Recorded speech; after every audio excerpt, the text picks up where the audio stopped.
Insight news 14ಗೆ ಸ್ವಾಗತ. Iran supreme leader ಆಯತುಲ್ಲಾ ಖುಮೈನಿ ಹತ್ಯೆ ಖಚಿತಪಡಿಸಿದ Iran media press TV. ನಮಸ್ಕಾರ.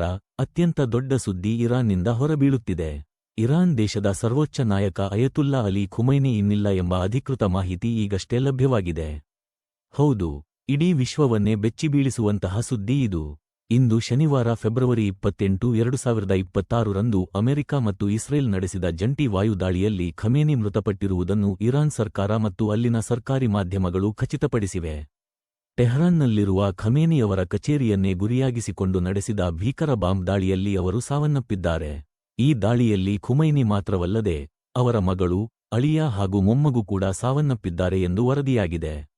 ಈ ಸಾವಿನ ಬೆನ್ನಲ್ಲೇ ಇರಾನ್ ದೇಶಾದ್ಯಂತ 40 ದಿನಗಳ ಕಾಲ ಶೋಕಾಚರಣೆ ಮತ್ತು 7 ದಿನಗಳ ಸಾರ್ವಜನಿಕ ರಜೆಯನ್ನು ಘೋಷಿಸಲಾಗಿದೆ. ಈಗಾಗಲೇ ಯುದ್ಧದ ಕಾರ್ಮೋಡ ಕವಿದಿರುವ ಈ ಸಂದರ್ಭದಲ್ಲಿ ಅಮೆರಿಕ ಅಧ್ಯಕ್ಷ ಡೊನಾಲ್ಡ್ ಟ್ರಂಪ್ ಅವರು ಸೋಷಿಯಲ್ ಮೀಡಿಯಾ ಮೂಲಕ ಈ ಸುದ್ದಿಯನ್ನು ಮೊದಲು ಪ್ರಕಟಿಸಿದ್ದರು. ಇತ್ತ ಇರಾನ್ ಕೂಡ ತನ್ನ ಸೇಡು ತೀರಿಸಿಕೊಳ್ಳಲು ಕ್ಷಿಪಣಿ ದಾಳಿಗಳನ್ನು ಆರಂಭಿಸಿದ್ದು, ಇಡೀ ಮಧ್ಯಪ್ರಾಚ್ಯದಲ್ಲಿ ಈಗ ಯುದ್ಧದ ಭೀತಿ ಉಂಟಾಗಿದೆ. ಕಳೆದ 37 ವರ್ಷಗಳಿಂದ ಇರಾನ್ನ ಶಕ್ತಿಯಾಗಿ ಮೆರೆದಿದ್ದ ನಾಯಕನ ಅಂತ್ಯ. ಇರಾನ್ನ ಮುಂದಿನ ಸರ್ವೋಚ್ಚ ನಾಯಕ ಯಾರು? ಈ ದಾಳಿಯ ನಂತರ ವಿಶ್ವಯುದ್ಧ ಶುರುವಾಗುತ್ತಾ ಎಂಬುವುದು ಕಾದು ನೋಡಬೇಕಿದೆ. ಸದ್ಯ ಇರಾನ್ ದೇಶಾದ್ಯಂತ 40 ದಿನಗಳ ಕಾಲ ಶೋಕಾಚರಣೆ ಘೋಷಿಸಲಾಗಿದೆ. ಮುಂದಿನ ಸುದ್ದಿಗಳಿಗಾಗಿ ನೋಡ್ತಾ ಇರಿ ಇನ್ಸೈಟ್ ನ್ಯೂಸ್ 14.